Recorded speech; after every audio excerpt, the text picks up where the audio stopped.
ตื่นตันมาก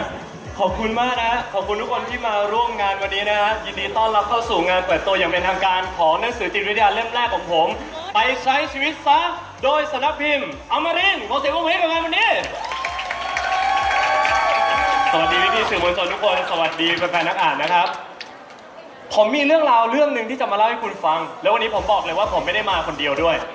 วันนี้ผมมีคนที่จะมาเป็นแขกรับเชิญพิเศษของผมแต่ก่อนที่คุณจะไปพบเขานะฮะผมมีเรื่องราวเรื่องหนึ่งจะเล่าให้คุณฟังครับมันเป็นเรื่องของกระต่ายตัวหนึ่งกระต่ายตัวนี้ฮะมันบอกตัวเองเสมอว่ามันเป็นนักวิ่งที่รวดเร็วเก่งกาจปราดเปรียวมากเวลามันทำอะไรฮะมันจะทำด้วยความเร็วด้วยความรีบแล้วมันก็เชื่อว่ายังไงมันก็เป็นผู้ชนะของมันอยู่แล้วกระต่ายตัวนี้มั่นใจเสมอว่าตัวเองเป็นผู้ชนะแต่สิ่งที่มันไม่ได้บอกตัวเองอะคือมันไม่เคยบอกตัวเองให้เตรียมใจ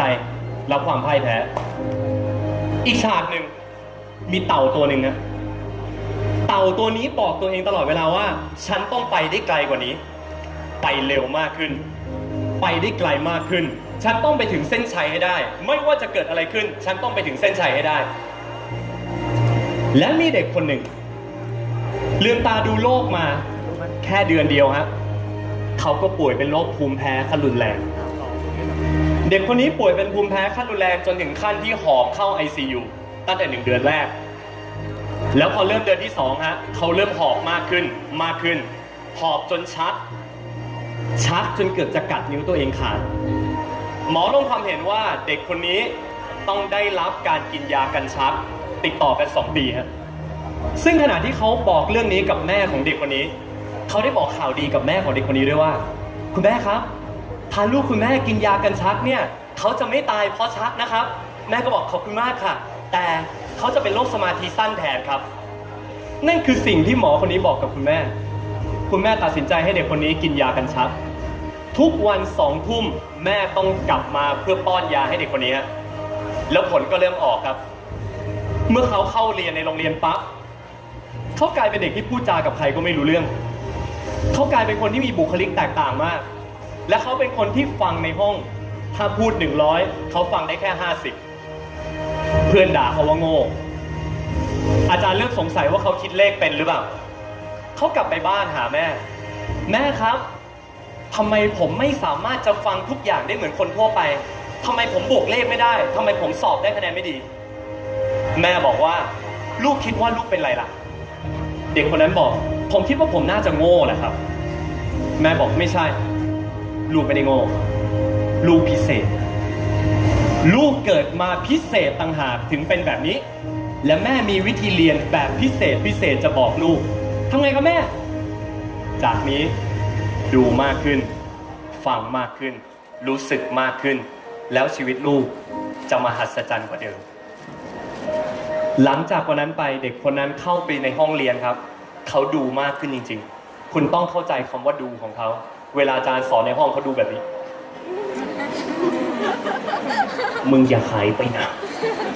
นั่งดูฮะแล้วฟังมากขึ้นฮะเขาต้องฟังเยอะขึ้นถ้าเขาอยู่หน้าห้องบางทีเขาไม่ได้ยินเขาจะไปหาลำโพงในห้องครับแล้วหูแน่แล้วตาก็กรอกแล้วผลจากการดูมากขึ้นฟังมากขึ้นฮะ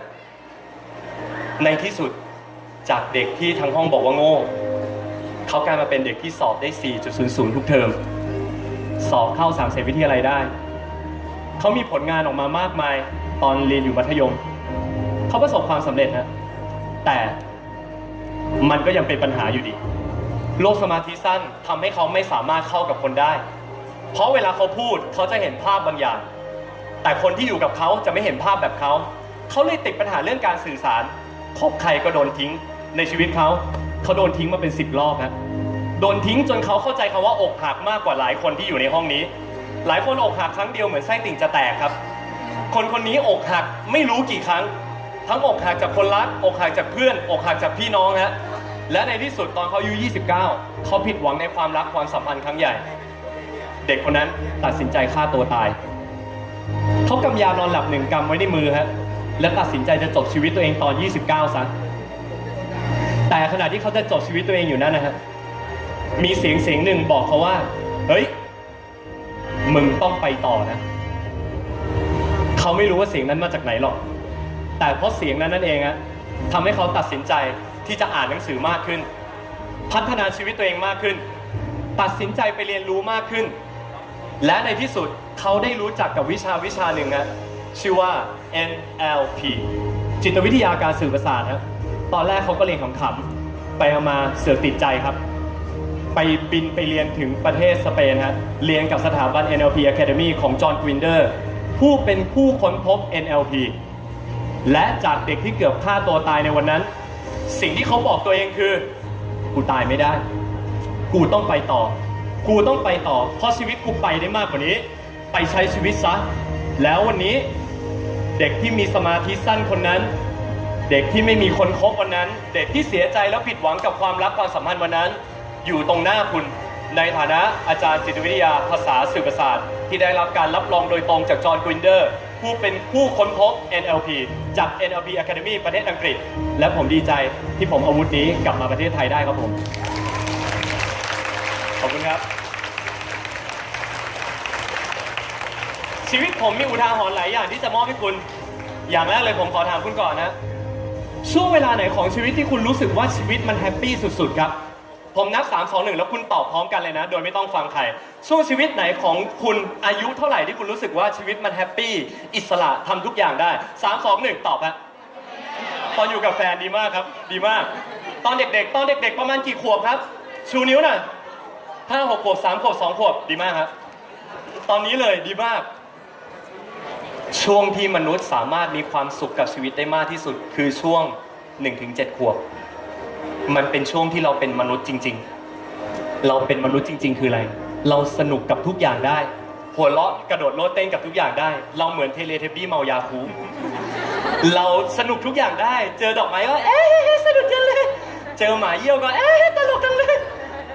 เด็กอายุประมาณ7 ขวบแรกฮะจะเหมือนเทเลเทบี้เมาสาเกนิดหน่อยทุกอย่างบนโลกนี้สดใสหมดเลยเพราะตอน 1-7 ขวบเราอยู่กับพลังงานอารมณ์ที่เรียกว่าความสุขและความรักพูดพร้อมกันความสุขและความรัก1 2 3ความสุขและความรักที่แท้จริงนะโลกนี้ไม่เคยต้องการอะไรจากเด็ก7 ขวบไม่เคยคาดหวังว่าเด็ก7 ขวบตรงนี้ต้องสอบได้ 4.00 ไม่เคยหวังว่ามันต้องได้เงินเดือนละ 30,000 ไม่เคยหวังว่ามันต้องได้ปริญญาเอกจากฮาร์วาร์ดหรือจากฮอกวอตส์เราไม่คาดหวังเลยกับเด็ก 1-7 ขวบเขาเลยได้รักแท้ฮะจนกระทั่งเมื่อเราก้าวเข้าไปในสถานที่แห่งหนึ่งสถานที่ศักดิ์สิทธิ์ของชีวิตเราฮะสะกดง่ายๆสระโอรอเรืององูสระเอรอเรือสระอียอยักษ์นอหนูโรงเรียนเมื่อเราเข้าโรงเรียนปั๊บหายนะเกิดแล้วครับเขาเนี่ยเข้าไปปั๊บเริ่มมีคำพูดแบบนี้เข้ามาแล้วเฮ้ยแต่งตัวแบบเขาสิกินข้าวถาดหลุมแบบเขาสิสอบวิชาแบบนี้สิเรียนคณะแบบนี้สิประสบความสำเร็จแบบนี้สิสิ่งที่เข้ามาคือความคิดนะความคิดเริ่มตีกรอบชีวิตเข้ามาและเมื่อมีความคิดปั๊บมันมีเพื่อนสนิทคือเหตุผลกับข้ออ้างมันเริ่มทำงานทันทีฮะมันจะบอกเราว่าฉันประสบความสำเร็จไม่ได้หรอกพ่อแม่ฉันจนฉันได้ดีไม่ได้หรอกหน้าตาฉันค่อนข้างแย่ฉันประสบความสำเร็จไม่ได้หรอกฉันหนุ่มไปฉันแก่ไปข้ออ้างเยอะมากและในที่สุดความคิดเหตุผลข้ออ้างฮะได้รวมร่างกันเพื่อสร้างหายนะสำคัญให้ชีวิตมนุษย์มันคือคำว่าอารมณ์พูดพร้อมกันอารมณ์1 2 3หันไปพูดคำว่าอารมณ์ใส่คนข้างๆด้วยอารมณ์ที่เซ็กซี่ที่สุดนะอารมณ์1 2 3อารมณ์นี่แหละฮะทำให้เราทุกข์ในทางจิตวิทยาเนี่ยอารมณ์หลักๆของมนุษย์เนี่ยมี12 อารมณ์มีพื้นที่ให้อารมณ์ด้านบวกแค่2 อารมณ์ฮะคือรักกับสุขที่เหลือเป็นด้านทุกข์หมดเลยโกรธเกลียดเศร้าหดหู่ผิดหวังรู้สึกผิดต่างๆนานาแล้วเมื่อมนุษย์ตกอยู่ในอารมณ์ด้านลบปั๊บฮะมันจะส่งผลทำงานต่อสิ่งหนึ่งที่ยิ่งใหญ่ของมนุษย์มากนั่นคือจิตใต้สำนึกพูดพร้อมกันนะจิตใต้สำนึก1 2 3ดีมากครับจิตใต้สำนึกคืออะไรทุกคนจินตนาการตามผมเชื่อว่าทุกคนที่นี่สามารถมองเห็นภาพได้สุดยอดมากมีภูเขาอยู่ลูกนึงฮะทะเลเนี่ยอยู่ตรงนี้แล้วยอดภูเขา